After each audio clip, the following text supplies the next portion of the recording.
कुंडलिकी मुकुटमणी पुंडलिक.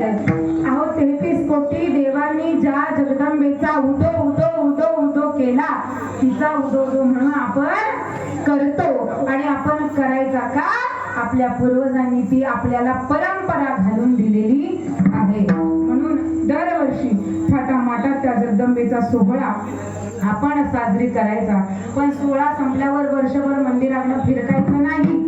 असं करायचं एकदा तरी आठवड्यातून तिच्या दर्शनाला, रोज सकाळी तिला नमस्कार करायला. का?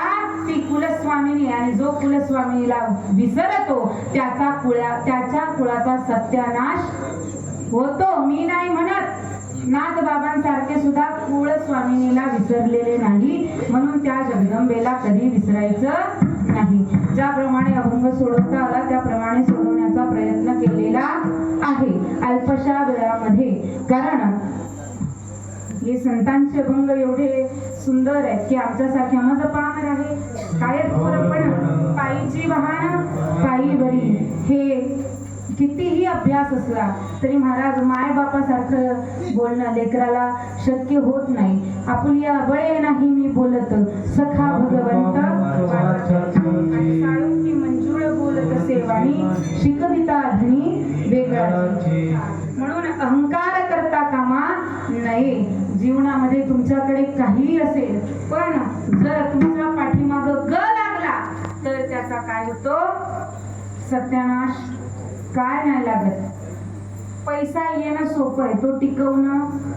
तसं लक्ष्मी येणं सोपं आहे, तसं सौभाग्य येणं सोपं आहे, तसं मान येणं सोपं आहे, पण तो टिकवणं फार. यश येणं सोपं आहे, मिळणं सोपं आहे, पण तो टिकवणं फार अवघड आहे. म्हणून जीवनामध्ये मी प्रत्येकाच्या चरणावर नतमस्तक होऊन एकच विनंती करेन, आपला धर्म, आपली लेकबाळ आणि आपल्या परंपरा हे जर तुम्ही सांभाळलं, त्यांना तुमच्या बरोबरीचं. मी त्या दिवशी एक दृष्टांत सांगितला पुरुषमध्ये की आपली लेकबाळ ज्यावेळी आपली काय करतात, पोरपोरी प्रेम करतात, त्यांच्या प्रेमाला चव नाही, पण केलं मग ते ब्रेकअप होतं, मग ती रडते, मग तिला खांदा पाहिजे रडायला. त्या दिवशी विस्ताराने सांगितला, शॉर्टकट मध्ये सांगते. ती लेकबाळ काय होते ही वस्तुस्थिती आहे. हे कीर्तनात सांगणं गरजेचं काय आहे? तुम्ही काय करता, मुली पटवा, ज्याला पटतात त्याने 10 पटवा. माझं काय बापाचं जाते है की नाही? पण मला एक सांगा, ही गोष्ट चांगली का वाईट? प्रेम एका ठिकाणी होतं, 10 ठिकाणी प्रेम होत नाही. आज जुनी लव्ह मॅरेज झालेली कुटुंब आहेत ना, आयुष्यभर एकमेकांच्या तो पुढे चालतो, ती मागे चालते. आता दोघं सोबत चालतात कारण भरोसा नसतो कोण कधी निघून जाईल है की नाही? पूर्वीचा म्हाताऱ्यांना भरोसा होता ही माझ्याच मागे येईल. आता तो भरोसा राहिलेला. आता याला आठवड्याला गिफ्ट द्यावं लागतं तिला. भेटण्याची वेळ वेगळी, याची वेगळी, त्याची वेगळी, त्याची वेगळी, नाहीतर ब्रेकअप. मग हे जे ब्रेकअप करतात आपली पोर, काय होतं? मग तिला रडायला काय पाहिजे त्या मुलीला? खांदा. मग तो खांदा होतो परधर्मातला मुलगा. काय होतो? हे तुम्ही मुलं बाहेर फिरत असाल ना, तुम्ही बघत असाल, हे प्रॅक्टिकल गोष्टी आहेत या, आणि हे खरोखर आहे. मग ती मुलगी, तो मुलगा लगेच एखादा इम्रान, एखादा खान, एखादा सलमान, एखादा शाहरुख, सगळे काय देतात? काय देतात? खांदा. मग तो खांदा बारीक, गॉगल, 4 दिवस फिरणं, मग ही लगेच धर्म परिवर्तन करायला तयार होऊन धर्म परिवर्तन करून मिया बीबी काय बुबू काय बनते, फातिमा बुतिमा, आणि धर्म परिवर्तन करून जाते. 4 वर्षात 6 लेकरं काढून आणि जीवनाचा सत्यानाश करून ती लेकबाळ त्या आई बापाच्या घरात आयुष्यभर त्यांना तसं वागवावी लागते. हा एक प्रकार. त्यांना समाजाच्या बाहेर करतो, वाळीत टाकतो, हा दुसरा.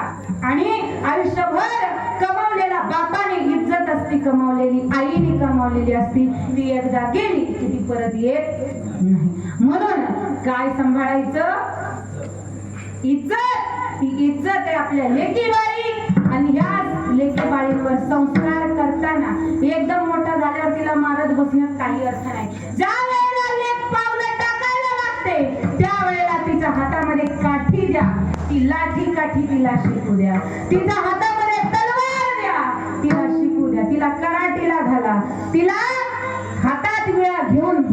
कापायला जर शिकवलं तर वेळ आली तर भात कापायच्या कोयत्याने ती एखाद्याचं मुंडकं कापल्याशिवाय राहत नाही. जावयाला हिंदूची लेखबाळाचं मुंडकं कापेल खरा धर्म सनातन. का? माझा दुसऱ्या धर्माबद्दल राग नाहीये, पण आपली लोक झोपी गेलेत याचा राग आहे. एवढीच विनंती आहे तुम्हाला सर्वांच्या चरणावर. जेव्हा लेख उदरात असते त्यावेळेला ज्ञानेश्वरी महाभारत नाही वाचायचं. छत्रपती महाराज शिवाजी महाराज वाचा, कृष्ण वाचा, राम वाचा, धर्मवीर संभाजी राजा वाचा, झाशीची राणी वाचा, जिजाऊबाई साहेब वाचा. असं काहीतरी वाचा की लेकराने, पोटातल्या लेकराने सुद्धा आयुष्यभर वाचलं पाहिजे. आणि वाचाल तर वाचाल. असो, ज्याप्रमाणे अभंग सोडवता आला. माझे आमचे उमेश दादा शिंदे अमेरीवरून आलेली मंडळी. दादांचं नाव प्रथमेश, आणि हा सुद्धा आमचा दादा यश. यश. आमचे दीपक महाराज, गाणेकर. अशी आमची सगळी मंडळी, ही सगळी पुरस्कार मंडळी. आमचे विनेकरी माझे मामा असणारे. मी त्यांना कायम म्हणते, मी जर लग्न केलं पाठीमागे उभं राहाल.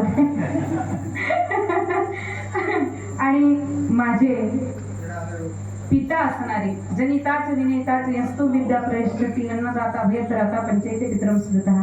5 पिता प्रत्येक माणसाला असतात. त्यातले माझ्या धर्माचे पिता असणारे आमचे बाबा कदम बाबा, सत्यवान बाबा कदम. आणि तुम्ही सर्व समस्त ग्रामस्थ कोसबीकर मंडळी. 2 तास तुम्ही मला झेललं. सगळ्यात पहिले तुमचे आभार. तुमच्या चरणावर साष्टांग प्रणिपात. आमचा मृदंग वाजवणारा सुंदर दादा आहे की नाही, भावेश, ज्याच्या नावातच भाव आहे असा असणारा सुंदर, ज्याची कला सुंदर, तो दिसायलाही सुंदर